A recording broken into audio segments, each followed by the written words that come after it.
The Tale of Benjamin Bunny by Beatrix Potter. One morning, a little rabbit sat on a bank. He pricked his ears and listened to the trit-trot of a pony. A gig was coming along the road. It was driven by Mr. McGregor, and beside him sat Mrs. McGregor in her best bonnet. As soon as they had passed, little Benjamin Bunny slid down into the road and set off with a hop, skip, and a jump to call upon his relations, who lived in the wood at the back of Mr. McGregor's garden. That wood was full of rabbit holes, and in the neatest, sandiest hole of all lived Benjamin's aunt and his cousins, Flopsy, Mopsy, Cottontail, and Peter. Old Mrs. Rabbit was a widow. She earned her living by knitting rabbit wool mittens and muffetees. I once bought a pair at a bazaar. She also sold herbs and rosemary tea and rabbit tobacco, which is what we call lavender. Little Benjamin did not very much want to see his aunt. He came round the back of the fir tree and nearly tumbled upon the top of his cousin Peter. Peter was sitting by himself. He looked poorly and was dressed in a red cotton pocket handkerchief. "Peter," said little Benjamin in a whisper, "who has got your clothes?" Peter replied, "The scarecrow in Mr. McGregor's garden," and he described how he had been chased about the garden and had dropped his shoes and coat. Little Benjamin sat down beside his cousin and assured him that Mr. McGregor had gone out in a gig, and Mrs. McGregor also, and certainly for the day, because she was wearing her best bonnet. Peter said he hoped that it would rain. At this point, old Mrs. Rabbit's voice was heard inside the rabbit hole calling, "Cottontail! Cottontail!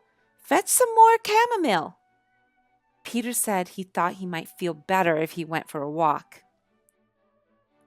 They went away hand in hand and got upon the flat top of the wall at the bottom of the wood. From here they looked down into Mr. McGregor's garden. Peter's coat and shoes were plainly to be seen upon the scarecrow, topped with an old tam-o'-shanter of Mr. McGregor's. Little Benjamin said, "It spoils people's clothes to squeeze under a gate. The proper way to get in is to climb down a pear tree." Peter fell down head first, and it was of no consequence, as the bed below was newly raked and quite soft. It had been sown with lettuces. They left a great many odd little footmarks all over the bed, especially little Benjamin, who was wearing clogs. Little Benjamin said that the first thing to be done was to get back Peter's clothes, in order that they might be able to use the pocket handkerchief. They took them off the scarecrow. There had been rain during the night, there was water in the shoes, and the coat was somewhat shrunk. Benjamin tried on the tam-o'-shanter, and it was too big for him. Then he suggested that they should fill the pocket handkerchief with onions as a little present for his aunt.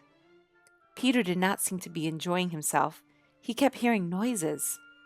Benjamin, on the contrary, was perfectly at home and ate a lettuce leaf. He said that he was in the habit of coming to the garden with his father to get lettuces for their Sunday dinner. The name of little Benjamin's papa was old Mr. Benjamin Bunny. The lettuces certainly were very fine. Peter did not eat anything. He said he should like to go home. Presently, he dropped half the onions. Little Benjamin said that it was not possible to get back up the pear tree with a load of vegetables. He led the way boldly towards the other end of the garden. They went along a little walk on planks under a sunny red brick wall. The mice sat on their doorsteps cracking cherry stones. They winked at Peter Rabbit and little Benjamin Bunny. Presently, Peter let the pocket handkerchief go again. They got amongst flower pots and frames and tubs. Peter heard noises worse than ever. His eyes were as big as lollipops. He was a step or two in front of his cousin when he suddenly stopped. This is what those little rabbits saw round that corner. Little Benjamin took one look, and then, in half a minute, less than no time, he hid himself and Peter and the onions underneath a large basket. The cat got up and stretched herself and came and sniffed at the basket. Perhaps she liked the smell of onions. Anyway, she sat down upon the top of the basket. She sat there for 5 hours.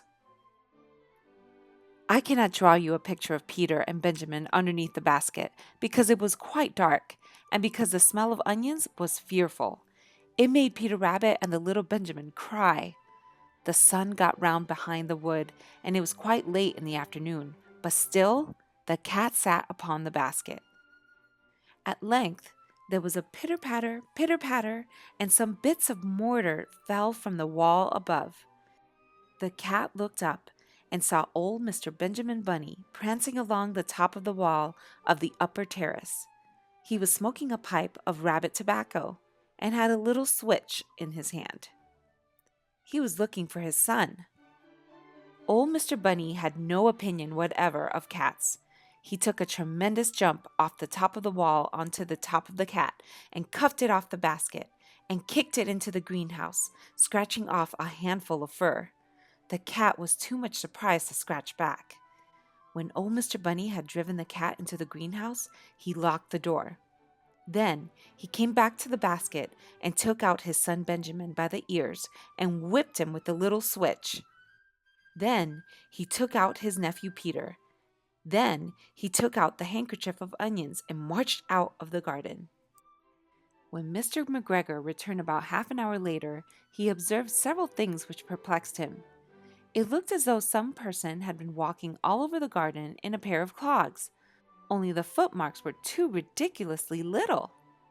Also, he could not understand how the cat could have managed to shut herself up inside the greenhouse, locking the door upon the outside.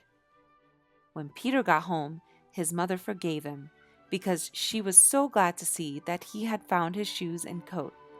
Cottontail and Peter folded up the pocket handkerchief, and old Mrs. Rabbit strung up the onions and hung them from the kitchen ceiling, with the bunches of herbs and the rabbit tobacco.